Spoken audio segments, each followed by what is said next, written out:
Galera, valeu demais pelos 520 mil inscritos, eu não tenho palavras pra agradecer vocês, de verdade, mas não vamos parar por aqui, hein? Bora chegar aos 550 mil inscritos, então já dá aquela força pro canal e se inscreve e deixa um gostei aqui embaixo pra batermos a meta de 2006 likes, e agora, bora lá! Em um mundo aterrorizado pelos temidos Kaiju, assim como todo o território nacional, a grande cidade de Yokohama é protegida pela Força de Defesa do Japão, e assim que um combatente recebe a ordem de prosseguir com sua missão, uma criatura gigantesca surge debaixo d'água para atacar uma ponte. O impacto causa uma onda que atinge a calçada e no mesmo instante é soado o alerta emergencial de Kaiju, então todos os cidadãos são evacuados até um abrigo subterrâneo, conforme o monstro enorme se dirige de Yatobashi para Yamashita. Nesse instante, é reportado para as unidades acionadas da Força de Defesa que o comprimento estimado do Kaiju é de 60 metros e seu nível de poder é 3,5. A inteligência avisa que nada foi identificado nos sensores termais num raio de 3 km, portanto as unidades ganham permissão para abrir fogo contra o alvo. Acompanhando os noticiários, um grupo de amigos supõe que a terceira divisão tenha sido enviada, uma vez que eles estão em Yokohama. Do alto do helicóptero de combate, uma unidade salta em direção à cobertura de um prédio para alcançar uma posição estratégica, enquanto o Kaiju derruba tudo que encontra pela frente.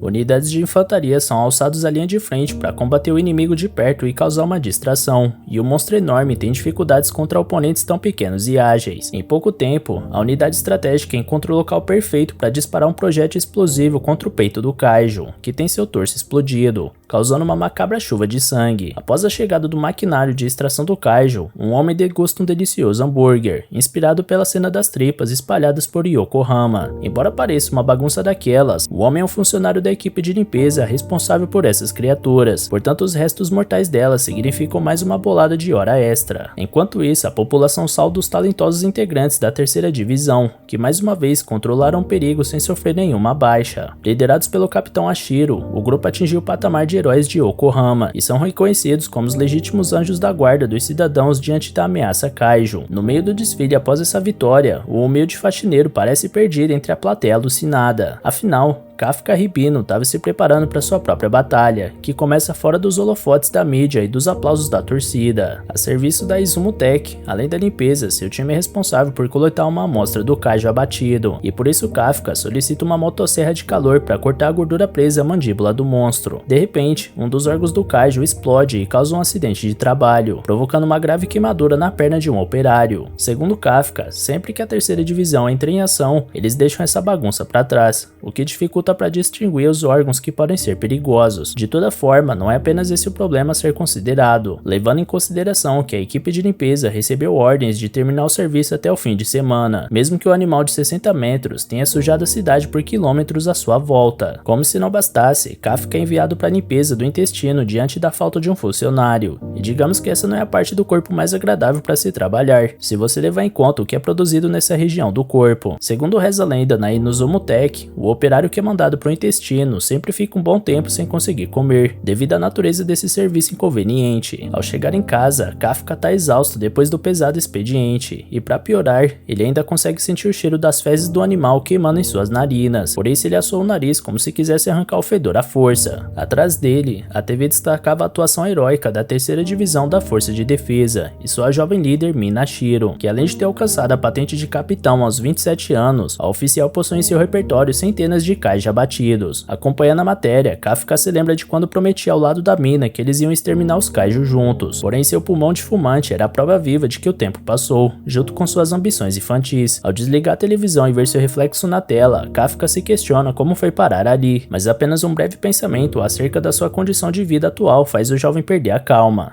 No fim, ele se contenta por realizar um serviço importante para a sociedade, que proporcionou para ele um teto decente onde ele pode morar, porque segundo ele isso é bom bastante. No entanto, enquanto ia para o trabalho no dia seguinte, Kafka não conseguia parar de pensar na reportagem de ontem, e quando chega à sede do serviço, ele é apresentado a um novo funcionário da Izumo Tech, chamado Reno Ichikawa. O jovem começa um estágio hoje com os demais, mas segundo Toko, ele só pensa em entrar para a Força de Defesa assim que tiver a chance. Toko comenta com o novato que Kafka também tinha esse sonho, mas até hoje é a estrela da faxina de Yokohama. Levando a provocação a sério, Ichikawa pergunta o motivo de Kafka ter desistido, e por mais que esse assunto desperte um grande ressentimento no homem. Ele esconde sua frustração ao responder que deu o seu melhor, mas quando se cresce, entendemos que nem todo sonho vira realidade. Porém, Ichikawa prefere morrer antes de assumir o fim desse sonho, portanto desistir não é uma opção para ele. Dito isso, ele se retira para colocar o uniforme de trabalho, e K ficou odiou ter se deparado com um jovem que tem a mesma ambição que o homem tinha, porém com uma chama acesa que há muito tempo se apagou para ele. Durante o expediente, a equipe do Mike ficou encarregada da limpeza dos ossos, enquanto o time do Yoshimura deve começar a particionar as pernas do Kaijo. Quando o novato foi mandado pro intestino, Kafka pensa que se livrou de mais uma noite com cheiro de esgoto, porém sua sorte ainda estava em baixa àquela altura, então ele é enviado para lá pelo segundo dia consecutivo. Na hora do intervalo, Ichikawa não consegue manter a pose de durão depois da aprovação do intestino, e Kafka até pensa rir do enjoo do novato, porém ele mesmo precisa se cuidar para não colocar tudo para fora. Como o garoto não estava conseguindo comer, Kafka dá para ele um multivitamínico líquido para tancar o resto da tarde de serviço bruto, além de tampões nasais para ele não chegar em casa com vontade de enfiar o nariz num balde de desinfetante. Porém, como o veterano estava fanho por causa da proteção, Ichikawa não entendeu nada do que ele disse, portanto Kafka se viu obrigado a ensinar o estagiário a se proteger na base da ignorância. Após o intervalo, os dois voltam a se carregar do temido e odiado intestino do Kaijo até o pôr do sol, quando alguns companheiros se despedem assim que terminam o serviço do dia. Kafka ao menos se alegra de ter terminado a parte mais fedida do Kaijo, e o novato Reno Ichikawa, aproveitando o breve momento de descanso, aproveita para agradecer o colega por ter ajudado ele a vencer seu primeiro dia na empresa. Além disso, antes de ir embora, o estagiário informa ao veterano que a Força de Defesa aumentou o limite de idade de inscrição para até 32 anos. Sendo assim, Ichikawa sabe que longe dele querer dar pitaco na vida alheia, porém ele lembra da expressão de amargura quando Kafka falou sobre ter desistido mais cedo. Diante disso, o homem comenta que Ichikawa é mais legal do que ele imaginava, mas quando o jovem ia voltar para sua pose de frio e calculista, um Kaijo surge e ataca ele. No reflexo, Kafka salva o companheiro da boca do monstro, e em outra tentativa de ataque do Kaijo, mais uma vez o jovem é salvo pelo colega de trabalho. Em seguida, Kafka manda Ichikawa correr em buscar ajuda, mas com a resistência do garoto em abandonar o amigo, Kafka lembra que o rapaz não vai poder entrar na força de defesa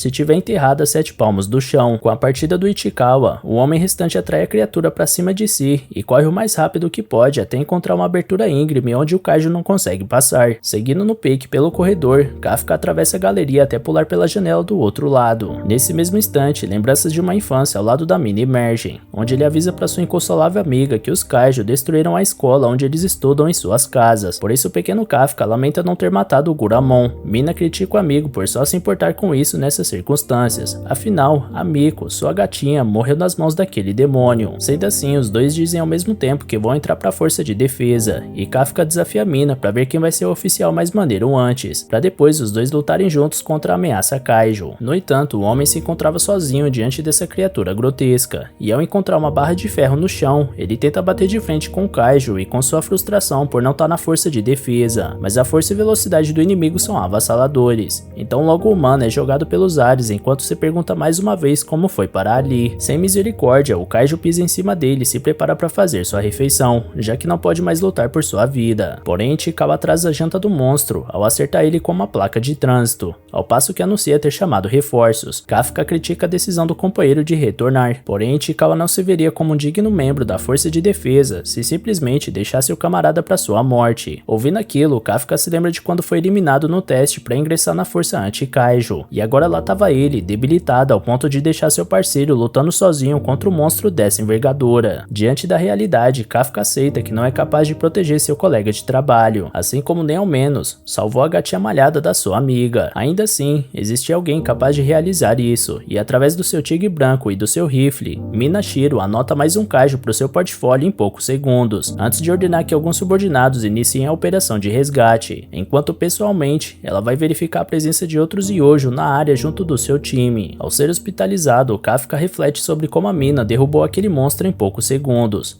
Portanto, ele tá comendo poeira no desafio que eles combinaram. Tachikawa dá um susto nele ao chamar a atenção do companheiro, e comenta que não estaria vivo se não fosse por ele. Portanto, Kafka também é um cara maneiro. Assim que ouve essa palavra, o homem é jogado de volta para quando apostou com a amiga sobre quem seria o oficial mais maneiro antes. Tachikawa diz novamente que Kafka deveria tentar entrar para a força de defesa, e dessa vez, o próprio Kafka reconhece que não adianta ficar fingindo para si que deixou esse objetivo para trás. Ele reconhece que desistir faz parte da vida, porém mentir mentir pra si mesmo é a pior coisa que alguém poderia fazer. Sendo assim, ele se compromete a se dar outra chance. No entanto, um pequeno kaiju alado que estava à espreita afirma ter encontrado seu alvo, e em seguida entra na boca do homem, causando uma reação medonha que atinge seu corpo por inteiro. Ichikawa vai ver o que tá acontecendo, e quando abre a cortina que separa os dois, Kafka tinha assumido uma forma diabólica. Ao se enxergar na janela, o monstro entra em pânico junto do amigo, enquanto o velho que atravessava o corredor vê a cena e saca seu celular para denunciar a presença de mais um kaiju. Voltando ao momento da infância do Kafka, Mina mostrava sua confiança de sempre ao jurar proteger ele quando ele tiver com medo. Ao mesmo tempo, ela brinca com o garoto por estar temendo alguma coisa, e ele pede pra garota não contar pra ninguém. Por fim, ela agradece ao Kafka porque os dois juntos não têm motivo pra ter medo. Muitos anos depois, a capitã da 3ª divisão da Força de Defesa alerta seus subordinados que um kaiju foi visto dentro de um hospital e que deve ser derrotado antes que machuque alguém. Logo, as unidades do estado anunciou que um kaiju pequeno foi visto nas redondezas, por isso todos os cidadãos devem ir até o abrigo mais próximo se protegerem em casa. Enquanto isso, o tal do kaiju tá surtando na frente do velho no hospital, então Ichikawa pede pra ele sorrir pra tentar quebrar o gelo, mas parece que isso não deu muito certo porque o velho desmaia no ato. Ao colocar a mão na parede pra ver como o senhor tá, o kaiju acaba devastando toda a estrutura que tocou. Os outros pacientes vão ver que barulho foi esse e percebem a presença do kaiju, e Ichikawa acredita que a força de defesa já deva estar a caminho, por isso Kafka corre até a janela pra fugir, e mais uma vez destrói tudo que toca. Apesar disso, eles não têm escolha, portanto decidem saltar de qualquer forma. Nesse meio tempo, as unidades de defesa estão em direção ao Hospital Geral de Yokohama Sul, onde os dois protagonistas estão, porque souberam que o kaiju está se dirigindo para uma área evacuada lá perto. À medida que os dois correm por suas vidas, Ichikawa se questiona como seu amigo simplesmente virou um kaiju de uma hora para outra. Por isso pergunta pro Kafka se ele realmente é o Kafka, mas o kaiju assumiu uma forma tão grotesca que nem ele mesmo sabe quem é, a essa altura. Nesse momento, a língua do monstro come um pássaro sem o consentimento do próprio Kafka, então tanto ele quanto Ichikawa notam que o negócio tá ficando feio, além de extremamente nojento. De repente, Kafka volta ao normal pro alívio de todos, mas ele tá louco pra fazer o número 1, e tem certeza que vai liberar tudo a qualquer instante. O amigo pede pra ele segurar igual um adulto normal, porque o kaiju tá tão apertado que acaba soltando toda a sua urina através dos mamilos, como se fosse uma fonte de belos anjos cuspindo água pela boca. Isso desestabiliza o emocional do pobre rapaz, ao ponto dele achar que ninguém vai querer casar com ele. Mas o outro garoto lembra que tem coisas mais graves pra se pensar no momento. Abalado, Kafka pergunta se ainda rola de entrar na força de defesa, e Ichikawa faz que não com a cabeça 7 vezes em 3 segundos, porque é mais fácil matarem um Kafka bem matado do que sequer ele pisar em qualquer base daquele exército. Diante disso, Kafka lamenta profundamente o que está acontecendo com seu corpo, logo quando ele prometeu alcançar a Mino na força de defesa, depois de tantos anos de frustração e passividade. Preocupado com a chegada iminente dos agentes do estado, Ichikawa quer que eles pulem uma área proibida para despistar os agentes, porém Kafka nota a estranha presença de algum ser vindo debaixo da terra. No mesmo instante, Mina manda um dos carros prosseguir com o plano padrão, enquanto o carro dela vai averiguar o novo kaiju que acabou de ser detectado. Kafka acredita que é o mesmo tipo de kaiju que atacou eles dois daquela vez, e Ichikawa presume que agora eles vão ter mais chances de se esconderem com a presença desse outro monstro, porque a força de defesa vai ter que se dividir. Portanto, ele segue o rumo através do local proibido, coisa que o Kafka também faz logo atrás. O surgimento do outro kaiju causou uma devastação que prendeu uma mãe debaixo dos escombros em sua própria casa, enquanto sua filha chora desesperadamente ao ver a cena. A mãe pede pra filha fugir, mas a garota tenta salvar a mulher da forma que pode, mesmo sem chances. De repente, o monstro surge e destrói toda a estrutura da casa em volta, deixando a criança vulnerável, enquanto sua mãe chora ao nem ao menos poder proteger sua garota. O kaiju abre a boca na direção da pequena e tá prestes a engolir ela, quando outro kaiju surge para impedir que isso aconteça, lançando um soco que isola a criatura a centenas de metros de distância. Após isso, nem o próprio Kafka acredita nessa força toda que ele tem, e depois ele tenta ver como a criança tá, se esquecendo que agora ele tem a aparência do tinhoso com luz de LED. Diante do pavor da garotinha, ele tem a brilhante ideia de tentar sorrir mais uma vez, fazendo a pobre garota entrar em pânico. Logo Ichikawa chega e consegue botar a casa em ordem, então Kafka levanta os escombros e o garoto analisa que a mãe só tá inconsciente e vai ficar bem, tranquilizando a criança. Nessa hora, o kaiju inimigo retorna ao mesmo local para se vingar daquele que acertou ele agora há pouco, então Kafka manda seu amigo levar as duas embora para lidar sozinho com o monstro adversário. Então ele tenta repetir o mesmo soco que deu da primeira vez, mas agora que tá mais ciente da sua força, dessa vez ele colocou tanta potência que o kaiju adversário é jogado pelos ares e explodido completamente, provocando uma chuva de sangue. Enquanto o sangue cai no chão, Ichikawa deixa claro pro amigo que ele jamais deve apontar esse punho para nenhum humano. Depois disso, Kafka pede pro amigo levar a mãe pro hospital, só que mais uma vez ele assusta a garota com sua aparência. Com isso, ele muda sua abordagem coragem e se aproxima lentamente para dizer que a força de defesa deve estar a caminho, então ela não deve se preocupar porque ele já vai desaparecer. Porém, quando Kafka ia embora, a garota agradece a ele pela ajuda, e aquela voz de criança lembra o Kafka na hora da Minho, quando os dois prometeram ficar juntos para não terem medo, e a forma como eles sempre permaneceram um do lado do outro. De repente, Kafka tem a visão dele e da Minho combatendo junto as forças do mal com o uniforme da força de defesa. Então, enquanto Ichikawa lembra que eles precisam ir embora, Kafka recupera sua forma humana da cabeça até o pescoço, prometendo que não vai desistir, que vai ficar ao lado da mina de toda forma. Com a chegada da terceira divisão ao local, a capitã olha para os destroços em volta e questiona o que diabos aconteceu ali. Logo ela se aproxima da criança sobrevivente para questionar sobre o kaiju que ela viu. A garota chora ao se lembrar da boca asquerosa da criatura, quase engolindo ela. Porém, Minho tranquiliza a garota ao prometer que vai exterminar todos esses monstros. Isso alegra a garotinha, mas logo ela pede para a capitã não machucar o kaiju bonzinho que salvou sua mãe, deixando a oficial confusa. Horas após o incidente, o retrato falado do kaiju número 8 estampava os noticiários locais, enquanto a equipe de limpeza da Monster Sweeper debatia se o monstro ainda estava vivo ou não. Ichikawa chega nessa hora e sua frio diante da proporção que isso tudo tá tomando, ainda mais porque o Kafka foi o primeiro kaiju da história a escapar da força de defesa, e isso pode causar um pânico geral em Yokohama. O gerente da limpeza entrega pro Ichikawa uma encomenda que chegou para ele e pro Kafka, e todos os colegas de trabalho lembram que tá na época de provas da força de defesa, e que todo ano eles precisavam animar o Kafka depois que ele era reprovado. Pra felicidade do Ichikawa, ele foi aprovado no teste, e logo decide entregar pessoalmente o resultado do Kafka nas mãos dele, mas não sem antes dar uma olhada no papel e prosseguir a corrida com um sorriso no rosto. Do lado de dentro da sede de limpeza, os amigos lembram que é o último ano em que o Kafka pode entrar na força, e eles adorariam que isso acontecesse. Então Ichikawa chega até o companheiro e avisa que ele passou na primeira fase de testes, mas como ele simplesmente estava almoçando na sua forma kaiju, o rapaz dá uma voadora nele para lembrar que ficar dando mole com essa cara de capiroto na rua vai fazer ele ir pra vala rapidinho. Kafka esfrega o rosto para corrigir a besteira, mas deixa para trás sua arcada dentária de monstro. Ichikawa avisa que a cara feia do kaiju tá estampada em cada noticiário do país e que todo cuidado é pouco. Falando nisso, Ichikawa recorda que depois eles tinham acabado voltando ao hospital para convencer todos que os dois fugiram quando o kaiju apareceu, para tentar limpar a barra deles. Então finalmente Ichikawa entrega o resultado pro Kafka, mas ele não parece tão feliz. Na verdade, Kafka sempre é eliminado na segunda fase, portanto não é hora de comemorar. Ichikawa questiona como o amigo vai fazer o teste com esse novo corpo, mas o kaiju promete que não vai deixar ninguém descobrir sua identidade. O humano lembra que a primeira fase é só prova escrita, mas que a segunda tem oficiais espalhados por toda a parte, mas ainda assim Kafka tá certo de que vai participar, afinal, ele dedicou boa parte da sua vida a isso, e esse ano é sua última chance. Dito isso, Ichikawa comenta que em algum momento eles serão rivais no teste, até que Kafka explode a tampa da sua garrafa ao tentar abrir ela, fazendo o jovem humano mudar de ideia quanto ao kaiju poder fazer a prova, mas o kaiju promete de pé junto que nada vai dar errado, e que ele vai segurar a onda na hora. De toda forma, Ichikawa vai embora bolado, enquanto Kafka tenta assimilar tudo o que tem acontecido, e logo retoma a forma humana para voltar pro jogo com seu disfarce. 10 dias depois, o prédio Tóquio recebe a segunda fase do exame da força de defesa. Assim que chega, Ichikawa fica impressionado ao ver em pessoa a base Tachikawa, porque ele até já visitou a base Kumagawa uma vez, mas essa aí é bem maior. Kafka explica que eles dividem essa área como uma guarnição da força de defesa, e quando algo acontece, as duas bases trabalham juntas para enviar oficiais pro lado oeste de Tóquio. Conforme os candidatos vão chegando, Kafka se sente intimidado por ver concorrentes mais jovens e aparentemente mais bem preparados com ele, mas ele tenta conter seu nervosismo. De repente, uma garota aborda Kafka chamando o cara de velhote, e o próprio cara de 32 anos demora alguns segundos para entender que era ele que estava sendo chamado, e quando entendeu, ele faz questão de avisar que não é um velho ainda, mesmo que a garota insista no apelido. Na real, ela só queria que o Kafka tirasse a lata velha dele do caminho, porque ela não tá conseguindo estacionar. O homem argumenta com raiva que tem um monte de vaga vazia, mas a garota faz questão de estacionar na vaga 55, porque seu número da sorte de hoje é 5. Como o Kafka não tem muita paciência para esse papo torto de número da sorte, a garota decide liberar a vaga com suas próprias mãos. Então ela ativa seu uniforme com algum mecanismo misterioso e ganha uma força sobre-humana para levantar o carro só com a mão direita. Diante do pavor dos dois homens ao lado, a garota simplesmente joga a van do Monster Sweeper na vaga 53 como se fosse lixo, deixando o Kafka maluco por ser o carro da firma. Ichikawa pergunta pra garota quem ela é, e ela responde que é a candidata número 2016, Kikoru Shinomiya, e seu hobby é executar kaijus. Ichikawa reconhece o sobrenome Shinomiya na mesma hora, enquanto a garota se aproxima de quem ela chama de velhote e avisa que ele tem cheiro de kaiju. Ichikawa explica que eles dois trabalham no descarte de kaijus, então a garota menospreza os rapazes ao questionar o que dois faxineiros estão fazendo ali. De repente, Kafka chama a atenção da garota garota ao levantar sua van caída com as próprias mãos, e Shinomiya realmente fica de queixo caído, querendo saber se o homem também tem um traje especial como o dela. Então, ele se apresenta como candidato número 2032, Kafka Ribino, e manda a garota se lembrar do nome dele mais tarde. Porém, no meio desse discurso, o mordomo da patricinha rouba a vaga dele e fim de papo, enquanto ele avisa que vai ser divertido colocar o Kafka no seu devido lugar durante a seleção. Dito isso, ela joga o cabelo pra trás e chama Sebasso, o mordomo, pra ir atrás dela, junto dos seus 2 seguranças. Com a partida dessa figura irritantemente arrogante, Ichikawa já fala que não vai ter jeito se o cara mostrar seus poderes pra tudo o que acontecer, e mesmo que Kafka argumente que transformou só suas mãos pra subir a van, não era esse o ponto. Nesse instante, 2 soldados se aproximam depois de escutarem a confusão de longe e perguntam se tá tudo bem, e assim que os 2 candidatos dizem que tá tudo na boa, os soldados mandam eles entrarem logo pra competição, ao passo que Ichikawa avisa que vai mandar Kafka pra casa no próximo vacilo. Ao seguir seu rumo, Kafka observa aquele prédio gigantesco, onde a seleção vai acontecer, enquanto promete pra si mesmo que não vai desistir, porque toda a sua vida girou em torno desse único momento. No entanto, durante os testes físicos, claramente o Kafka não estava conseguindo acompanhar os demais, e então ele se questiona se é isso que acontece quando a gente chega nos 30 anos de idade. Mesmo treinando pela força do hábito e trabalhando com serviço pesado, ele estava ficando para trás em cada atividade. Mais tarde, olhando o papel da prova, eles veem que a segunda fase da prova é dividida em 2 partes, um teste de atletismo e uma prova de aptidão. Ichikawa explica que a aptidão é aquilo, ou você tem ou não tem, então Kafka sabe que precisa dar o máximo de si no teste físico para não depender da segunda etapa. Entretanto, embora a vontade não faltasse no candidato, a realidade era completamente outra, porque os exercícios exigiam demais do corpo do Kafka e ele ia perdendo intensidade com o tempo. Ele chega a considerar usar sua forma Kaijo para meter um migué, mas segue firme na forma humana até o fim, alcançando a posição 219 de 225 candidatos, enquanto Shinomiya não perde tempo de jogar na cara do rapaz que ficou em quinto no teste. No mesmo instante, Kafka é invadido com a memória onde mandava a garota se lembrar do nome dele, mas diante das circunstâncias, agora ele implora para ela esquecer de vez que ele existe. Pelo menos, com esse fracasso humilhante, Ichikawa podia ter certeza que o amigo não usou sua forma Kaijo, e Kafka complementa que não é justo fazer isso com quem lutou tanto para chegar ali, mas que na verdade ele não tá dando a mínima pra moralidade, ele devia ter usado e pronto. Cansado do surto do homem barbado, Ichikawa argumenta que esse não é o único motivo para ele ter ido tão mal. Assim, enquanto Minashiro recebia um relatório dos candidatos do ano e via que o Kafka tá entre eles, Ichikawa comenta que o mais promissor de todos é um jovem chamado Haruichi Izumo, que se formou entre os primeiros na Universidade de Extermínio em Tóquio. Também tem o Iharu Furuhashi, garoto prodígio da Escola Técnica de Extermínio em Hachiyoji. Além dele, Aoi Kaguraji, promessa da Força Terrestre de Autodefesa, que passou em primeiro nos testes físicos. Além desses, muitos candidatos desse ano têm currículo para tentar ser oficial, e não agente de campo. E com isso, Kafka entende por que o sarrafo estava tão alto no teste físico. Mas pro Ichikawa, o principal destaque é uma candidata de 16 anos, formada na Universidade de Extermínio da Califórnia, a mais jovem a conseguir esse feito. Sim, ela mesmo, Kikoru Shinomiya. Falando nela, a garota pergunta se Kafka finalmente descobriu que ela é incrível, e ele acaba admitindo isso, só que como se ela fosse alguma espécie de ídolo pop. Então as inseguranças dela batem no coitado sem dó. Diante do homem surrado, Shinomiya diz que já é o segundo esculacho do dia, e que tá ansiosa pelo próximo. Kafka esbraveja à toa contra a jovem, até porque ela saiu com a moral toda em dia. Porém, Ichikawa mostra luz no fim do túnel, ao afirmar que existe esperança, uma vez que nos 2 últimos anos, a segunda parte do teste tem sido o descarte de cadáveres de Kaijo, para testar o conhecimento de anatomia da criatura e trabalho em equipe. Foi por isso que Ichikawa escolheu esse trabalho de meio período, e ao escutar cada palavra, Kafka ganha um fôlego a mais pro resto da competição. Algum tempo depois, os candidatos chegam no portão da área de treinamento 2 da Força de Defesa. O vice-capitão Hoshina, da 3ª divisão, é o chefe do comitê da segunda fase da prova nesse ano. Atrás desses portões, todos os candidatos começarão a prova de aptidão, e a tarefa deles vai ser encontrar Kaijo e neutralizar eles. No mesmo instante, uma fera medonha avança de forma avassaladora contra o vice-capitão, porém ele permanece tranquilo porque a organização do evento é eficiente o bastante para subir as grades do portão antes que qualquer tragédia acontecesse. Kafka fica apavorado diante do tamanho desse monstro, ao contrário dos candidatos mais promissores que esbanjam confiança. Vendo o recém-tritão caído novamente, Shinomiya aproveita para dar risada pela 3ª vez da cara dele no dia. Então Kafka vai chorar pro amigo porque ele disse que essa segunda parte seria de desmantelar o Kaijo. De toda forma, a Força de Defesa não pretende mandar os candidatos para a batalha de mãos abanando, por isso apresenta a todos o uniforme oficial da Izumo Tech, o GX 4552. Assim que veste o traje, Ichikawa sente as fibras de Kaijo pressionando contra o seu corpo, quase como se fundida a ele, tornando seus músculos mais potentes, enquanto Hoshina conta que essa é a maior arma da humanidade contra o Kaijo. A operadora da 3ª divisão, com o nome Okonoji, mede o poder de de combate emitido por quem tá nos trajes. Reno Ichikawa tem 8% de poder de combate emitido, Haruichi Izumo tem 18%, Aoi Kagurashi 15%, já Haru Furuhashi apresenta 14%, o que revolta o candidato, que pensava ter mais. Dito isso, o vice-capitão da terceira divisão explica que o poder de combate emitido é uma medida de quanto do poder total do traje você consegue ativar, e que mesmo após os treinamentos, continua girando em torno de 20%. No entanto, uma candidata apresenta um nível surreal de simbiose com o traje da Izumo Tech, que Koro Shinomiya está emitindo 46% da força de combate. Na opinião da operadora, é simplesmente o maior talento da história, e Hoshina acredita que a jovem já está em nível de líder de pelotão. Por outro lado, Ichikawa fica frustrado com seus 8%, então o vice-capitão explica que isso é normal na primeira vez, e que é bem melhor do que 0%, por mais que ele nunca tenha visto isso acontecendo em toda a sua vida. Foi daí que o impossível aconteceu, porque Kafka Ribido não apresentava nenhum poder de combate liberado, por mais que tivesse quase estourando os músculos de tanto fazer força. Hoshina não aguenta e cai na gargalhada com o sujeito, que pede só mais um tempo para liberar seu real poder que vem de dentro, seja sua força de combate ou uma flatulência incrivelmente poderosa. Hoshina debocha da ineficiência do candidato, mas até Shinomiya tá esperando Kafka mostrar aquela força que ele apresentou no estacionamento. De toda forma, o chefe do comitê anuncia que a prova final vai começar nesse instante. Sendo assim, ao chegar no local do exame, ele explica que os alvos dos candidatos são Honjo e 36 Yonjo distribuídos pela área urbana de treinamento. Esses Kaiju causaram 16 mortes em Hachioji ano passado, portanto foram capturados para serem usados nesse teste com armas anti-Kaiju. Todos serão monitorados por drones que ativarão o escudo do traje caso haja perigo de vida envolvido. Porém, esse é o sinal de que o candidato foi eliminado. Terminada a explicação, o responsável anuncia o início da atividade, e logo Shinomiya toma a frente dos demais ao correr pelas paredes dos prédios com toda a capacidade emitida pelo traje. Ao avistar o Yojo 12 à sua frente, ela elimina a criatura com extrema eficiência, e logo em seguida ela faz o mesmo com o Yojo 3, que estava cercado por outros competidores. Bem atrás, Kafka não quer deixar a garota executar tudo sozinha nesse teste, mas aquele 0% de afinidade com o traje faz o homem ter dificuldade até para carregar o rifle, o que acaba atrasando o Ichikawa junto. De repente, o vice-capitão anuncia que a capitã da terceira divisão, Minashiro, veio prestigiar pessoalmente o evento, por isso é uma oportunidade para impressionar o oficial. Diante da notícia, Kafka não consegue evitar de lembrar da sua competição contra ela, então usa a cabeça para aproveitar sua última chance de ingressar na força de defesa. Debatendo com Ichikawa, ele se questiona o motivo dos drones monitorarem os candidatos de tão perto, porque eles poderiam fazer a contagem de abates e ligar os escudos com sensores à distância. Sendo assim, levando em consideração que nem todos os participantes têm um bom nível de combate, como os dois ali, talvez os examinadores também estejam avaliando não só o poderio ofensivo, mas também a capacidade de adaptação. Portanto, eles se dirigem à retaguarda para auxiliar a linha de frente à medida do possível. Mais à frente, eles se aproximam do primeiro combate, e ao ver os cascos do Kaiju, Kafka se lembra que já desmembrou esse monstro em um dia de serviço. Por isso, pega uma granada de atordoamento e arremessa contra o inimigo, aproveitando a audição super desenvolvida dele para atingir seu ouvido em cheio. Ao tornar o Kaiju um alvo fácil, Kafka avisa Izumo que a barriga desse monstro é mais frágil do que a da maioria, então os candidatos miram nessa parte do corpo e explodem o alvo. Izumo agradece o fã da Shinomiya, que recusou a pedida e parte para outro conflito, enquanto Hoshina se impressiona com essa surpresa. Mais confiante, Kafka planeja usar seu conhecimento como desmembrador para usar o ponto fraco dos monstros inimigos, assim não precisando nem pensar em apelar para sua forma Kaiju e arriscar sua vaga na força de defesa. Porém, seus planos sofrem um duro golpe quando o Yojo surge de surpresa e aperta com força o corpo do candidato. Antes de arremessar ele com violência contra o chão, a operadora analisa que o candidato 2032 está incapacitado, à medida que o Yojo 23 se aproxima, então ela deixa o escudo remoto preparado. Kafka sabe que a ativação do escudo significa sua eliminação, e como a mina tá vendo isso tudo, ele tenta se erguer com todas as forças, mas sem sucesso. Porém, no momento em que o escudo seria ativado, alguém abate o Kaiju de forma devastadora. Logo Shinomiya se apresenta de novo para a terceira vergonha do Kafka no dia, dizendo que quando ela tá em ação, ninguém pode desistir. Inocente, Kafka agradece por ter sido salvo, porém a garota volta a mostrar sua verdadeira face ao mandar ele ficar deitado ali feito um perdedor enquanto ela vence. Nisso, os outros competidores notam que ela tá indo na direção do alvo principal, e Furuhashi tenta impedir, mas é a Shinomiya que impede a morte dele ao exterminar outro Kaiju nas costas dele. Incrédulo, ele questiona se essa candidata realmente tem o mesmo equipamento que todo o resto. Além disso tudo, Kafka nota que sua perna quebrou, então a sala de operações entra em contato para alertar sobre as várias fraturas no seu corpo, com possibilidade de danos graves em órgãos vitais, fazendo o homem se lembrar do 0% de simbiose com o traje de combate. Por isso conclui que jamais vai chegar ao nível da Minashiro. Enquanto o examinador recomenda que Kafka desista, ele vê todos os candidatos talentosos se destacando na batalha, enquanto ele nem de pé consegue ficar. Porém, a decisão decisão de desistir continua sendo só dele, e o fato de todos os momentos da sua vida girarem em torno dessa prova fazem o candidato dar tudo de si para se erguer lentamente e ativar seu poder de combate emitido pelo traje, mesmo que apenas 0,01%. Okunogi questiona como diabos esse louco conseguiu levantar com a perna quebrada, enquanto Hoshina avisa que qualquer problema que der vai ligar o escudo remoto sem pensar duas vezes. Porém, Kafka tá mais confiante do que quando tava com seu corpo inteiro. Ainda assim, ele pede pro Ichikawa seguir seu rumo sozinho, porque se ele ficar debilitado, não vai precisar atrasar o companheiro. Porém, o rapaz estende a mão e se compromete a ficar no suporte junto do amigo. Lembrando de quando ele salvou sua pele outro dia, Kafka aperta a mão do garoto e eles prosseguem na missão. Hoshina morre de rir na sala do monitoramento, porque o Ichikawa tá simplesmente carregando outro candidato no lombo a caminho da batalha. À medida que o burro de carga ficava mais envergonhado com o povo em volta olhando, mais o osso quebrado do Kafka moía de dor, e mais Hoshina ria e pensava em aprovar a dupla só pelo entretenimento garantido. De uma forma ou de outra, os dois estavam levando aquele momento muito a sério, ao contrário do chefe do comitê dessa avaliação. Kafka alerta que eles devem chegar até a Kikoro Shinomiya, então Ichikawa dispara no modo turbo até o olho do furacão, onde os candidatos fuzilam os kaiju restantes que surgem. Planejando dar suporte, Kafka separa uma granada para auxiliar os companheiros, enquanto Shinomiya avança na linha de frente e rouba a kill de literalmente todos os candidatos em volta, não deixando sobrar nenhum osso para roer. Izumo sabe que a garota quer levar toda a fama sozinha, mas não sabe o que fazer para entrar naquela roda, já que ela desfila com seu traje como se fosse uma super heroína salvando o mundo, até que ela aniquila todos os Yojo da área Delta, restando apenas o gigantesco Honjo. Ao jogar uma granada perto do ouvido da criatura, Shinomiya deixa ele desnorteado e aproveita a confusão para chegar ilesa até a boca dele e disparar o canhão da sua arma dentro da boca do Honjo, acabando com ele em pouco tempo. Feito isso, a etapa final se encerra, com a dupla dinâmica do suporte papando mosca e se tornando um autêntico arroz de festa, fazendo só figuração. Então eles desfazem a fusão e finalmente respiram um pouco. Okunori retira os drones do mapa da prova e pede permissão para enviar os médicos, porém, Hoshina só consegue pensar no trabalho que deu para montar esse exame para ele acabar tão rápido. A Capitã Mina comenta que a candidata Shinomiya é ainda mais talentosa do que diziam por aí. Aliás, foi graças a ela que literalmente nenhum participante desistiu, e no máximo alguns sofreram ferimentos leves. Segundo Hoshina, não podia se esperar menos da filha do diretor Shinomiya, essa que certamente vai se tornar a luz no fim do túnel para a Força de Defesa do Japão. Olhando pro céu, a garota questiona o pai se o desempenho dela foi perfeito, onde quer que ele esteja, e logo se vira para sacanear o Kafka pela quarta vez do dia. Porém, um kaiju medonho chega de forma sorrateira e arranca sangue do peito da garota prodígio. Pelo lado dos menos talentosos, Ichikawa comenta que a Shinomiya realmente é a besta enjaulada que todo mundo falou, e Kafka pelo menos reconhece que eles venceram por conta dela. No entanto, o exame mostra que ainda não terminou quando os Yojo mortos começam a se reerguer ao redor do mapa. Enquanto a criatura misteriosa ressuscita o enorme Honjo, Kikoro Shinomiya estava prestes a perder o coração mesmo focando seu escudo todo num ponto só do traje. Acariciando o Honjo, o ser grotesco questiona se a candidata ainda pode se mover, deixando a garota espantada ao ver essa espécie de kaiju falando. Ao ter sua pele regenerada, a garota tenta atirar contra o monstro, porém ele se adianta e arregaça os sinais vitais da humana. Enquanto isso, a sala do monitoramento tenta descobrir o que está acontecendo, e Okunori alerta que os kaiju mortos estão voltando à vida ainda mais poderosos. Diante disso, Hoshina sabe que só um pelotão profissional poderia lidar com isso, então Minashiro manda a operadora ativar os escudos em todos os participantes, enviar drones para providenciar imagens e convoca o vice-capitão para descer no local. Dentro da prova, os candidatos escutam um alarme de emergência ordenando a evacuação de todos para o abrigo mais próximo, porém Shinomiya era orgulhoso bastante para se recusar a recuar, porque caso ninguém pare esse Honjo, certamente muitas pessoas morrerão em seguida. Como o traje estancou o sangramento da combatente, ela sente que ainda pode lutar, ao passo que escuta na cabeça seu pai exigindo a perfeição da filha, pelo futuro da nação. Entretanto, assim que ela se levanta novamente, o Honjo devolve Shinomiya para a estaca zero ao arremessar a garota na parede com força, e pedindo sua tão desejada vitória. Desde nova, Kikoro teve acostumada a estar sempre de pé e no topo das provas por onde passava, como quando foi aprovada em primeiro lugar na escola de extermínio de Tóquio. Risa, sua amiga, fica feliz com o resultado brilhante da Kikoro, tão feliz quanto o pai da Risa ficou com sua filha, ao prometer comprar um presente por ela ter passado na prova. Ficando de escanteio, Kikoro olhava em volta para as crianças, sempre acompanhadas dos pais, enquanto ela sentava sozinha no topo da lista da escola de extermínio. Então, Sebasa aparece e chama a garota para voltar para casa, onde certamente seu pai estaria esperando com toda alegria com a notícia. Porém, na cabeça daquele homem, estar em primeiro não era mais que a obrigação da filha, porque se contentar com um único sucesso só leva a fracassos futuros. Foi nesse momento que ele exige que Kikoro seja perfeita, pelo futuro da nação e também pela mãe dela. Agora, já adulta, Kikoro se torna uma máquina de extermínio imparável, instigada pelas memórias do pai a sempre seguir em frente, jamais recuar, e será mais poderosa, seja em qual campo de batalha ela tiver. Ao levar outra pancada, porrada, seu braço se quebra e seu rifle cai no chão, ao passo que o Honde acumulava mais força, Kikoro Shinomiya perdia sua a passos largos. Então, um helicóptero da Força de Defesa se aproxima, e Okonoji informa a terceira divisão que o uni-órgão ofensivo que foi cortado do Honjo se regenerou e tá condensando energia para um ataque. Enquanto Shinomiya se entregava para a morte, Mira e Hoshina corriam para evitar o desastre. Antes do seu fim, a talentosa jovem pede perdão ao pai por ter falhado com ele, por não ter conseguido ser perfeita. Então, quando uma esfera de energia púrpura surge do Honjo, de repente Kafka agradece pelo esforço da candidata que possibilitou a fuga de todos os outros. Foi nesse momento que Shinomiya viu o homem que ela tanto despreza se tornando uma criatura monstruosa na sua frente, e assumindo a responsabilidade por virar esse jogo para a Força de Defesa. Ao mesmo tempo, os outros candidatos se viraram para completar a evacuação, com Kaguragi atirando com a pistola sinalizadora para indicar o caminho e Uzumo dando cobertura. Já Ichikawa, no momento da ordem de retirada, tinha chamado Kafka para fuga, porém o homem já tinha vazado sem avisar nada. Portanto, Ichikawa sabia que ele iria se transformar no Kaiju, e por isso corria sério risco de vida ao se expor numa atividade do órgão estatal especializado em aniquilar sua espécie. Ciente disso, Kafka simplesmente implora para Kikoro não contar para ninguém que ele é um Kaiju, ao passo que ele rebate a esfera de energia do monstro rival como se espantasse um mosquito. Sendo assim, ele percebe que não tem tempo para mais nada, então se levanta contra a criatura e emana sua força, dando margem para Okonoji detectar outra fonte de energia ultra poderosa ao lado do Honjo. Mas como a explosão danificou os drones, não será possível enviar imagens aos agentes de campo. Okonoji fica assustada quando os sensores medem 9,8 de poder para esse Kaiju misterioso, porém Hoshina acha que a explosão estragou os sensores. Caso contrário, esse monstro é um dos mais poderosos da história. Irradiando toda essa potência, Kafka alerta o Honjo que tá sem tempo, portanto vai ter que desmembrar ele num soco só. Dito e feito, o soco do Kafka arrebenta o corpo do monstro inimigo de forma devastadora, deixando só os pés dele plantados no chão, enquanto os restos mortais voavam. Confiante, Kafka manda ironicamente o Honjo reviver agora, mas ao ver que era exatamente isso que o bicho estava fazendo, ele se ajoelha e fala que estava brincando, e adiantando a súplica ou não, a criatura adversária interrompe sua regeneração e volta à morte. Shinomiya se pergunta quem é esse cara, à medida que ele arregaça um iodio na base do tapa, salvando a garota mais uma vez em 3 minutos. Feito isso, ele volta sua cabeça à forma humana e diz que a Kikoro vai ficar bem, e tudo que a garota conseguia fazer era olhar pra ele sem entender absolutamente nada. Fora isso, Kafka dá um sermão na jovem, que ficou louca ao querer resolver a coisa toda sozinha e quase morrendo. Da mesma forma, Ichikawa dá uma mãozada no coco do amigo por ter feito a mesmíssima coisa, e ainda por cima se expondo dessa forma perante a Força de Defesa. Kafka tenta se justificar, porém Shinomiya desmaia com os danos que sofreu e interrompe a discussão. Quando a terceira divisão alcança o local do incidente, Hoshina tenta descobrir que tipo de ser causaria esse estrago todo, embora ele já tivesse visto algo assim em algum lugar. Okonoji informa que os últimos candidatos, Kafka, Ichikawa e Shinomiya, concluíram a evacuação. Segundo o vice-capitão, a garota é inegavelmente forte, mas não o bastante para fazer isso tudo. Mira sabe que tem muito que descobrir a partir desse evento, então ordena a convocação de uma unidade de investigação e outra de desmantelamento, enquanto ela e Hoshina vão eliminar o restante dos alvos. Nesse meio tempo, o segundo no comando lembra que viu algo semelhante a isso 3 meses atrás, por isso suspeita de uma ligação entre os dois casos. Mais tarde, Kafka é internado no hospital após todas as fraturas que sofreu no episódio. Ichikawa comenta que a Força de Defesa tá usando todos os recursos que pode para recuperar Shinomiya, e Kafka fica revoltado com a preferência da instituição pela sua queridinha. Mas calmo, depois de sentir uma pontada nas juntas, ele diz que tudo acabou tão rápido e que fazia muito tempo que ele não competia com gente tão incrível. Isso lembrou ele que em todo sonho que a gente possa vir a ter, sempre vai existir alguém melhor que a gente brigando pelo mesmo espaço. Ainda assim, foi tão empolgante que ele nem ligou, e por isso ele agradece ao seu companheiro Ichikawa. Plantada atrás da parede da sala, Mira escuta a conversa com um certo pesar no rosto, até que entra para ver os dois candidatos que levaram a Shinomiya pro abrigo. Ao reconhecer o grande feito dos homens, ela bate continência em agradecimento e parte. Kafka pensa em chamar a mulher, mas desiste e resolve fazer isso só quando também for um oficial. Com isso em mente, ele garante que vai dar a volta por cima e entrar na Força de Defesa para se igualar à velha amiga. Enquanto isso, Kikoro Shinomiya recebe um tratamento intensivo por parte do corpo médico diante dos danos que ela sofreu. Dentro de uma câmara hospitalar, tudo o que ela consegue fazer é pedir perdão ao pai por não ter sido perfeita. A obsessão era tanta que ela pensou que Hoshina fosse seu pai quando ele entrou na sala. Ela se levanta por essa causa, porém Hoshina pede para ela pegar leve e avisa que eles limparam os Kaiju e que ninguém morreu graças ao esforço dela em campo. Por outro lado, Shinomiya sabe bem que a história não foi bem essa, porém também sabe que não pode entregar o Kafka. Portanto, ela pega o crédito para si. Quando a noite chega em Kokumbinki, província de Tóquio, a mídia informa sobre um incidente misterioso no exame da Força de Defesa, e o Kaiju desenvolvido que tinha aparecido esbraveja ao escutar que houveram 0 baixas de candidatos no incidente, até escutar que um tal de Kaiju número 8 continua solta e se questionar quem seria esse. Em seguida, seguida, ele atende uma ligação de um homem, informando que a hora do descanso acabou. Então o Kaiju volta à sua cabeça à forma humana e reclama que os humanos são chatos demais com a hora. Ao sair do banheiro, ele finge pro pessoal do desmantelamento que tá com diarreia, fazendo o Toku reclamar da demora. Os outros comentavam sobre o incidente no exame, enquanto o homem Kaiju tentava manter sua forma com alguma dificuldade. No dia seguinte, Kafka tava surtando de medo e colocando a culpa no Ichikawa de estar tão quebrado porque o amigo ficou botando pilha pra ele continuar em combate. Ichikawa lembra que o Kafka agradeceu ele por fazer o mesmo naquela vez do hospital, até que o gerente da equipe de limpeza entrega uma correspondência pros dois. Com a expectativa lá no alto, os dois ficam diante do envelope e Kafka decide abrir quando contar até 3. Ele sabe que é a sua última chance de unir seu destino ao da mina Shiro, então ele faz a contagem e puxa o papel pra ver o resultado. Dias depois, Rizumu tá na apresentação de recrutas da Força de Defesa e comenta com Karugage que imaginou que ele fosse passar, o que o ex-militar diz mesmo sobre o companheiro. Na verdade, os dois olham em volta e não veem nenhuma surpresa na convocação, tipo aquele fã da Shinomiya. Falando nela, a recruta Sensação atravessa a porta após se recuperar dos ferimentos, e uma colega parabeniza ela por ter passado em primeiro e ser escolhida como representante da turma. Do outro lado, Izuma acreditava que seria o primeiro antes da prova, mas quando viu aquela garota batendo os kaiju, resolveu lutar pela segunda posição. Já Karugage lembra que ficou em primeiro no teste físico, portanto garante que vai lutar pelo topo do ranking. Ali perto, Iharu Furuhashi esbarra no Ichikawa e se apresenta para o novo recruta. Ichikawa se mostra aberto a novas amizades na Força de Defesa, e o outro novato vai além, pedindo para ser chamado pelo primeiro nome, Iharu. Em seguida, ele pergunta cadê aquele tiozão, e Ichikawa baixa a cabeça diante disso. Logo, a operadora da terceira divisão, Konomi Okonoji, anuncia que a capitã Mina Shiro tá entrando no recinto. Os recrutas selecionados olham para Shiro com admiração e empolgação, até que a superior chega ao púlpito e anuncia o início da cerimônia de indução, chamando a representante de turma, Kikoru Shinomiya, para subir ao palco. Então a capitã diz que os 27 presentes ali são agora oficiais da Força de Defesa do Japão. Em nome da equipe, Shinomiya jura que todos dedicarão suas vidas à causa. Com um tom mais pessoal, a Shiro agradece Shinomiya pela ajuda no incidente que impediu que houvesse baixas, e a novata é pega de surpresa com aquilo, ainda mais porque ela sabe que quem merecia estar escutando isso era Kafka Ribino. Afinal, aquele homem kaiju não só salvou sua pele, mas também baixou a bola dela ao agir como se Kikoru fosse uma garotinha indefesa. Se sentir humilhada, ela espera ter respostas sobre aquela forma kaiju do homem. De repente, a cerimônia é interrompida com a chegada desajeitada do próprio Kafka. A Shiro olha pro velho amigo com uma expressão indecifrável, se recordando que o candidato foi reprovado por ter ficado em último no teste físico e ter tirado 0 no teste de aptidão. Todos os oficiais presentes concordam com a eliminação, porém Hoshino expressa sua vontade de colocar o candidato na sua equipe, porque durante o combate, Ribi não foi capaz de localizar os pontos fracos dos inimigos e se mostrou solícito com os camaradas o tempo inteiro, priorizando eles acima de si próprio. Mas acima de tudo, Kafka é um baita de um comédia, por isso o vice-capitão da terceira divisão deseja o candidato como cadete no seu pelotão, para que vá sendo treinado e testado. Voltando ao momento presente, a capitã decreta que Kafka Ribino tá fora do teste de indução por ser cadete. Izumo vê que acertou quando disse que ele entraria, e Haru fica contente ao ver o novo cadete. Em seguida, a cerimônia começa com a Shiro agradecendo o empenho e determinação dos novos oficiais da instituição, e alerta que recentemente a quantidade de nível dos kaiju tem aumentado de forma significativa, além do inédito incidente do kaiju morto voltando à vida. Isso significa que não existe garantia de que todos vão sobreviver em serviço, mesmo na primeira missão a ser realizada. Ainda assim, é por isso que a capitã quer que todos confiem suas vidas a ela, porque ela sempre vai estar na linha de frente como um escudo e lança dos oficiais recrutas. Nessa hora, Kafka não consegue se segurar e grita que logo estará ao lado da mina. Todo mundo em volta não sabe como reagir àquela situação, porque o novato simplesmente chamou a comandante pelo primeiro nome. Por um segundo, a Shiro iria responder fazendo a mesma coisa, mas se recompõe a tempo e anuncia que o cadete Ribino se dirigiu sem permissão a uma superior, sem o devido respeito. Por isso, deve pagar 100 flexões. Diante disso, Hoshina não aguenta e cai na gargalhada. Orgulhoso pelo seu recruta já tá brilhando tão cedo no pelotão. A Shiro se retira com uma pose séria, porém o vice notou um leve sorriso no rosto dela. Okonoji questiona se o stand-up já começou antes da cerimônia, e Hoshina manda o clássico "eu te disse", porque a tendência é o negócio ficar sinistro, então o alívio cômico vai cair bem. Mas é claro que não é só isso. O vice lembra bem que os sensores da prova indicaram a presença de um kaiju nível 9,8. Pode até ser que os sensores estivessem quebrados, mas o sinal vital do Kafka foi perdido nesse momento, ou seja, tem algo de errado nesse cara. Enquanto isso, o cadete novato chega na flexão 99 quase morrendo, praticamente perdendo sua vida ao completar a punição. Sem deixar tempo pro pobre homem respirar, Shinomiya convoca o recruta para trocar uma ideia em particular, e Haru pergunta pergunta se ela vai confessar o seu amor pelo Kafka, que acha que esse é um caso de me encontra atrás da quadra depois da aula. Então a garota dá uma bicuda no queixo do cara. Mais tarde, ele e Ichikawa contam pra Marrenta que ele comeu um kaiju sem querer e se tornou um deles. Kafka confessa que gostaria de revelar isso pra força de defesa, mas Shinomiya manda ele esquecer, porque caso a organização não execute ele de cara, com certeza usarão ele como rato de laboratório. No caso do Kafka, um kaiju de alto nível certamente usarão partes do corpo dele pra produzirem armas especiais. Desesperado, o homem pede pra garota guardar o segredo dele com a própria vida. Então ela manda ele relaxar, porque tem crédito por ter salvado a vida dela. Por outro lado, caso Kafka demonstre ser um kaiju que ameaça a humanidade, ela matará ele pessoalmente. Ironicamente ou não, o cadete responde que conta com ela se isso acontecer. Algum tempo depois, Ichikawa avança por um território tomado por escombros, sempre se lembrando de manter os braços firmes e os pulsos soltos, deixando o instinto assumir quando estiver olhando a retícula. Logo ele acerta um por um os alvos que apareciam para ele naquele cenário. Então, em 2 minutos e 35 segundos, o oficial termina seu treino de disparo, com a estimativa de poder de combate liberada em 18%. Diante dos resultados, Hoshina avalia que esse iniciante evoluiu bastante em pouco tempo. Ao ver que Ichikawa bateu outro recorde pessoal, Iharu vai dar o sangue para não ficar para trás. Iniciando seu percurso, ele tem um rendimento excelente ao superar o desafio em apenas 2 minutos e 15 segundos, com a estimativa de poder liberada em 20%. Na mesma hora, ele vai tirar uma onda com Ichikawa, que não dá muita bola para provocação. Enquanto isso, Shinomiya terminava sua vez com incríveis 1 minuto e 16 segundos, liberando 55% da estimativa de poder de combate. Agora era a vez da garota botar marra pra cima dos dois, e dessa vez até Ichikawa perde a linha. Izumo nota que quanto mais treina, mais aquela garota faz ele parecer mediano. Kagurashi pede pro companheiro olhar um pouco mais pra baixo, porque o poder de combate dos dois já se igualou. Diante disso, Izumo garante que vai quebrar outro recorde, e os dois trocam um olhar sincero de disputa, assim como as vítimas da zoeira da Shinomiya contra ela. Longe de qualquer competição justa, Kafka mantém sua regularidade ao ficar em último de novo, completando um treinamento em 6 minutos e 39 segundos, liberando 1% de poder. O cadete comemora como um louco por ter saído do 0%, correndo atrás da Shinomiya como se tivesse vencido uma prova contra ela. Sem rodeios, Hoshina avisa o Kafka que ele não vai virar oficial nesse ritmo e vai ser demitido em 3 meses. Por último, ele manda os recrutas darem 10 voltas no perímetro para finalizar o treino de hoje. Como todos reclamaram do exagero, o vice-capitão aumenta as voltas para 15. O Konoji observa que vários deles já estão criando rivalidades, e Hoshina acredita que a disputa saudável é sempre bem-vinda. Após o intenso treinamento, o Kafka toma um banho enquanto demonizava o vice-capitão, e Haru avisa o Ichikawa que ele tá precisando ganhar mais músculos, ainda que Reno avise que eles têm o mesmo rendimento de aptidão física. Para acabar com a ladainha, Kafka se levanta e mostra a real musculatura de um adulto trabalhador, porém não consegue mais prender o ar e solta sua barriguinha de chope pra rapaziada tirar aquele sarro. Nesse instante, chega na área Aoi Karugage, com um verdadeiro físico de bodybuilder, fazendo Ihara e Reno pularem na piscina de constrangimento por serem magrelos. Enquanto isso, Shinobi e suas amigas entram no vestiário e dão de cara com a Shiro, e pedem perdão por terem entrado sem o devido respeito. A Shiro libera as recrutas da formalidade e avisa que já tá saindo. Em seguida, ela pergunta pra garota prodígio se ela já tá melhor, e Kikoro confirma que sim, ao mesmo tempo em que admira a musculatura firme e sem exageros da superior, mas sem saber como isso justifica seu incrível poder de combate. Por essa razão, Shinomiya pede pra capitã ensinar algo sobre seu porte físico, então ela se levanta pra passar o básico pra recruta. Voltando ao banho masculino, Iharu conta que entrou pra força de defesa por causa da capitã Ashino, porque ela salvou ele quando ele tava na escola, instigando seu desejo de ser igual àquela mulher. Izuma entrou em partes por causa da família, mas com certeza o motivo principal também é a capitã, assim como Karugage. Certamente, Ashino inspirou boa parte da juventude de Yokohama, sempre aparecendo na TV e em documentários derrotando as ameaças monstruosas pela cidade e salvando a população. Por isso, quando Kafka conta que Mina já foi sua amiga de infância, todos ficam de queixo caído com o privilégio do cara. Kafka tenta sair do banho diante da insanidade que virou aquela banheira, porém os rapazes não estão dispostos a deixar Hibino partir sem antes contar toda essa história. Ao sair do banho feminino, Shinomiya vê uma fila de corpos no chão e acha que aconteceu alguma execução em massa no pelotão, mas na verdade os homens ficaram tanto tempo batendo papo no banho sobre a capitã que passaram mal de calor. Nos dias que se passaram, os treinamentos dos recrutas da força de defesa continuavam a todo vapor diante da crescente ameaça Kaiju, e naturalmente as rivalidades cresciam dia após dia no pelotão dos iniciantes, mas ao mesmo tempo crescia também o sentimento de união entre o grupo, que também tinha seus momentos de lazer juntos em harmonia. A cada treino, os novatos se sentiam mais pertencentes à força de defesa, mesmo que Kafka continue tendo sérias dificuldades em acompanhar os mais jovens. Seja como for, no final do dia todo mundo tá quebrado de toda forma, então a exaustão não é exclusividade do trintão do grupo. Ainda assim, ele sabe que precisa trabalhar o dobro dos outros, outros, e por isso ele se mantém acordado até tarde, focando nos estudos, mesmo morrendo de sono. Em uma certa noite de leitura, Hoshino surge de surpresa na sala do Kafka e lembra que dormir também faz parte do trabalho. Por outro lado, o cadete não pode deixar que a força demita ele, então tá decidido a fazer isso. O vice-capitão questiona se o motivo é a Ashiro, já que tudo que os recrutas falam no alojamento é gravado. Sem saída, Kafka admite que prometeu lutar ao lado dela, e Hoshino considera essa declaração como um claro objetivo do recruta de roubar seu posto de vice-capitão. Por essa razão, ele bate forte na mesa para deixar a chave da sala pro Kafka, dando mais 2 horas para ele estudar, e depois desligar a luz e trancar a porta. Antes de ir embora, Hoshino alerta que não vai permitir que Kafka pegue seu lugar ao lado da capitã. Além disso, ele aconselha o recruta a não se aproximar dos demais oficiais, porque nesse ramo as pessoas podem sofrer sérias consequências a qualquer momento. Falando nisso, nesse mesmo instante, o sinal de alerta toca no alojamento, então o vice-capitão convoca Kafka para sua primeira missão. Na sala de operações, Minashiro pede para Okonoji soltar o relatório, então a operadora informa que a evacuação da área começou às 12h45. Enquanto isso, em Sagamihara, um helicóptero da Força de Defesa alerta os cidadãos sobre a invasão. Em seguida, Shiro questiona sobre a coordenação com a FAGE, então Okonoji relata que existe um posto de comando do regimento da artilharia sendo construído no estacionamento do Leon Mall. Já quanto a Honjo, ele foi visto primeiro na falha de Kanawa e se moveu pelo subterrâneo enquanto crescia. Provavelmente ele subiu para a superfície porque entrou no período de proliferação. Para piorar, o surgimento dessa criatura acarretou na aparição de vários Yojo. Para amenizar o estrago aos arredores, a Shiro propõe derrotar o Honjo no setor Bravo ao centro. Sendo assim, ela vai cuidar da criatura, enquanto o setor Echo vai ficar como um ponto para atiradores mirarem nos inimigos a partir da rodovia 16. Segundo a capitã, o nome dessa missão será a Operação Extermínio de Sagamihara. Pouco tempo depois, o pelotão recruta estava na estrada para o seu primeiro desafio, e enquanto Ichikawa refletia que isso realmente está acontecendo, Shinomiya pede através do pensamento que Kafka não decepcione. Por falar nele, o homem cansa de segurar e quase solta um vômito para infestar todo o veículo, de tão nervoso que tá. No abrigo de Leon Mall, em Sagamihara, as forças terrestres, junto do batalhão de artilharia anti-kaiju, estão prontos para entrarem em ação. No setor E, o pelotão Hoshino entra na área de extermínio e se depara com um Honjo colossal que invadiu as terras japonesas. Passando o relatório atualizado, Hoshino conta que a unidade da capitã Shiro vai cuidar do Honjo. No entanto, a criatura tá criando vários Yojo. O vice-capitão tá mantendo a área de extermínio livre de estruturas importantes e rotas de transporte cruciais, e a missão dos pelotões dos setores FJ